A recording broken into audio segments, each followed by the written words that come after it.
Зах зээл бизнесийн орчин хувьсан өөрчлөгдөж байгаа энэ үед танаас шинэ мэргэжил рүү богино хугацаанд хүрэн ажиллах, мэргэжилдээ мэргэших хэрэгцээ шаардлага тулгарч байна уу?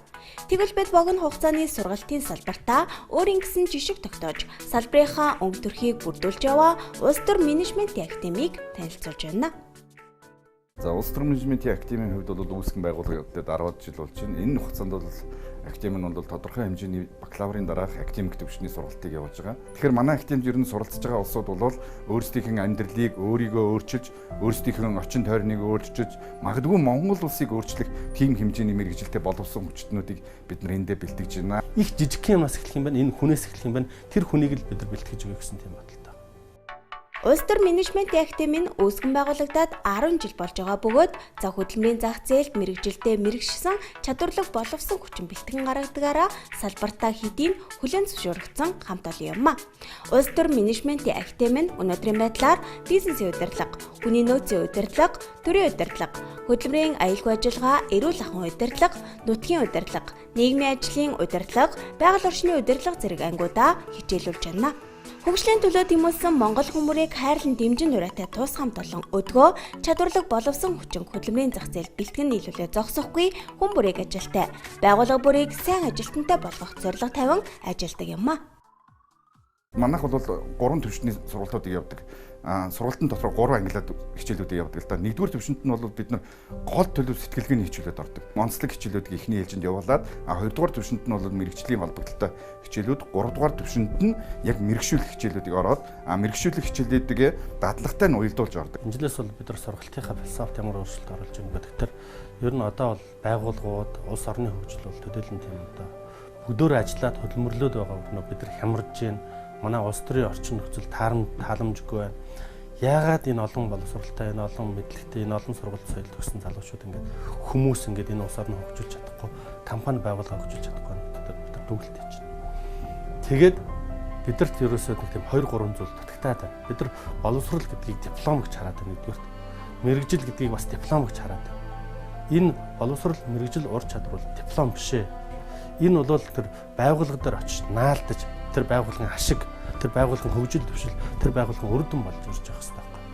Тэхийн тулд эхлээд бид нар нэг тийм зүрх сэтгэл гэдэг юм байгууллагын төлөө авах хэрэгтэй байна. Тийм учраас бид нар инжилээс сургалтандаа бол ерөөсөл тэр тухайн байгууллагын төлөө зүрх сэтгэлээ зориулж чаддаг, тэр байгууллагыг хөгжүүлэх, дэвжүүлэх, ашигтай ажиллах, ашиг орлогоо олоход нь чиглэгдсэн захирлын захирал шиг захирал байх, удирдах түвшний менежерүүдийн ч удирдах түвшний байх, ажилтнуудын ч ажилтан шиг ажилтан болох талаар л тэгж өөрчлөгдөх ёстой байна гэсэн тийм уриалга, тийм философиг сургалтанд хариуж эхэлж байна.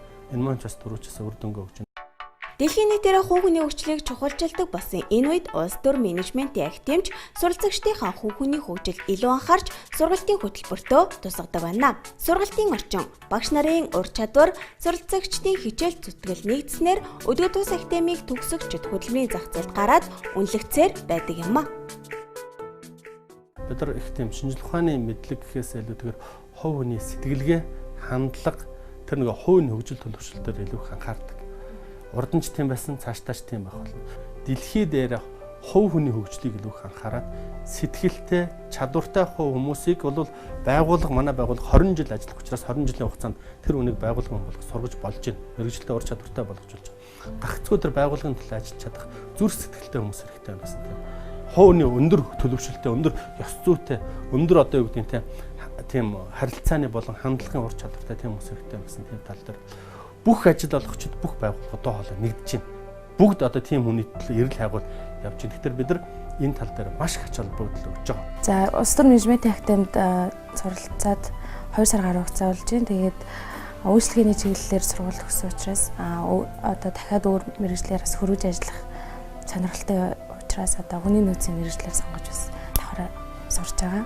Сургалтын хөтөлбөр тэгээд сургалтын бас хичээлийн цагийн хуваар бас маш их таалагдсан. Тэгээд өглөө орой анги сонгож хичээллэх боломжтой.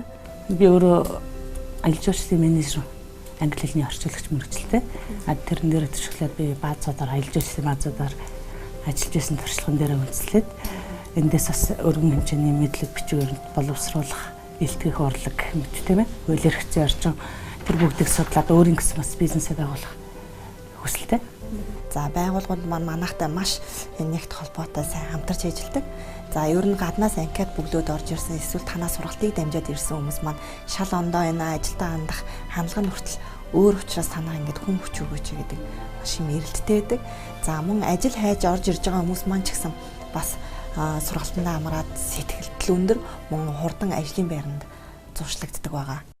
Улс төр менежментийн академийн хажуудаа алтангаар хөдөлмөрийн биржийг ажилладаг. За өнөөдрийн байдлаар уг хөдөлмөрийн бирж нь 300 гаруй Монголын нэр нөлөө бүхий аж ахуй нэгж албан байгууллагуудтай хамтран ажиллаж, академийнхаа төгсөгчдийг ажлын байраар зуучилдаг байна. Мөн тус академи нь 10 жилийнхээ ойн хүрээнд 512 хүнийг ажлын байртаа болгох сэтгэлтэй ажилтны төслийг өнгөрсөн 4 сараас эхлүүлжээ. За төслийн хүрээнд 200 гаруй иргэнийг ажлын байранд зуучилсан гэж байна. 10 жилийн ойдоо тохиолдуулаад бид нэр 4 сараас хойш сэтгэлтэй ажилтан гэсэн төсөл хэрэгжүүлж явсан. За энэ төслөөрөө юу идэв гэхээр ажил хайж байгаа хүмүүсийг нас хүйс мэрэгжил харгалзахгүй бүртгэж аваад 5 хоногийн сэтгэлтэй ажилтан гэсэн сургалтандаа хамруулад байгууллагуудад зуучилдаг байгаа. За ингэснээр хүмүүс маань бас одоо яг ажил хайх замаа олно. За мөн одоо нийгэм ямар төвшөнд байгаа юм, байгууллагын анкет ярилцлаганд яаж бэлтгэх гэсэн юм сэтгэлгээ хандлагын чадварчуулах сургалтандаа суугаад байгууллагуудаа мэрэгчлэрээ болон ер нь хийж чадах ажлын байраараа зуршлагддаг. За жишээлбэл манайх ер нь бол E-Mart, Монгол Textile, Гигантын зохицолборд Алтай групп, Жигүүр Гранд гэдэг бас гайгүй боломжтой томоохон байгууллагуудтай хамтарч ажилладаг. Таван богд, Нөмө Холдинг тэд нартай бол нэлээдгүй бас хүн хүчийг өгдөг. Тэд нар маань ч гэсэн бас эрэг холбоотой хамтарч ажилладаг байна. Үйл ажиллагаандаа үргэлж шинийг санаачилж, бусдыг манлайлдаг тус хамт олон хүн бүрийг ажилтай болгож, богино хугацаанд мэрэгшүүлэн, мэрэгжилтэй болгох зорилгоор хөгжлийн хөтөлбөрүүдийг хэрэгжүүлсээр байдаг юм а. Тухайлбал орон нутгийн иргэдийг чадварчуулах чиглэлээр сургалт хөтөлбөрүүдийг хичээлүүлдэг бол мөн одонтой ээжүүдийг хөгжүүлэх зорилгоор сургалтуудаа өнгөлтөө үнээр хамруулдаг байна. Өнгөрсөн 10 жилийн хугацаанд зөвхөн Улаанбаатар хотод сургалт хийгээд байхгүй хичээсэн. Тэгэд үнэхээр хөгжил дэвшил хөдөө орон нутгаас эхлэх ёстой гэсэн тийм бодол байсан. Тийм учраас орон нутагт байгаа хүмүүсийг чадваржуулах, хөгжүүлэх, илүү их тэр өөрийнхөө ажиллаж байгаа байгууллага, төрийн байгууллагад илүү чадваржуулах чиглэлээр ажилласан. Одоо бид нар бас он гараад бүх аймаг, бүх сумуудаар явж бас одоо аймаг болгонд нь сургалтыг хийх, бас тэнд нь бас тодорхой хэмжээний хөгжлийн хөтөлбөрүүд хэрэгжүүлэх тийм бодолтой ажиллаж байгаа. Одоо яг над чи гэртээ суугаа ийм олон хүүхэдтэй ээжүүд байгаа. Тэд нар маань энд ирээд хурж ирээд суралцаа цонгоод үзээрээ бусад энэ ийм академиудаас илүү онцгойрох юм байна шүү. Айгүй гоё юм байна. Бид нарт яг хэрэгтэй юмнуудыг заат юм байна. Хагас мөнгөөр нь нөгөө энэ бүх мэдээллийг өөртөө 3 сарын дотор авангуудаа гарахтаа шууд мэрэгчлэрээ хүний нөөц ч юм өөрөө сонгоод тэгэн гутаа хамгийн гол нь дипломтой төгсөх юм байли шүү. Тэгээ та бүхэн ирж сонирхоод суралцаарай. Өнөөдөр манайд бол одоо захын компани хаалгаар ороход бол ажиллах хүн, ажилчмаар сайн хүн байна уу гэдэг чинь. Бид нар ингээд сэтгэлтэй ажилтан гэдэг хөтөлбөр зарлахад жишээлбэл өнөөдрийн байдлаар манай 4-500 ажлын байрны захиалга бай. Очиж ажиллах хүн олдохгүй. Гэтэл айл болгонд ажилгүй, ихтэй сургууль төгссөн, мэрэгжилтэй мөртлөө бас гологдоод болдгоо, туршлагагүй ч гэх юм ямар нэгэн шалтгаан заагаад ажил очиж чадах хүмүүс дүүрэн байж байна. Тэгээ энэ хоёрыг л уулзуулж хүн болгоныг ажилтай болгох, компани болгоныг сайн ажилтнтай болгох чиглэлээр л тийм ажил хийсэн тийм бодолтой, тийм зорилготой явж байгаа. Чадварыг чухалчилдаг болсон өнөөгийн нийгэмд улс төр менежментийн академи нь чадварлаг мэрэгшсэн боловсон хүчин бэлтгэж байна. Та хөдөлмөрийн зах зээлд өрсөлдөхөөс мэдлэг боловсрал эзэмшихийг хүсвэл улс төр менежментийн академиг зориорой. Улс төр менежментийн академийн хаягийг дуулгах гээд Чингэлтэй дүүрэг 3 дугаар хороо, Их тайвны өргөн чөлөө Peace Tower-ын 12 давхар 1207 тод. Үзэгч та илүү дэлгэрэнгүй мэдээллийг 9810 66 64 99 2785 дугаараас тодруулах боломжтой.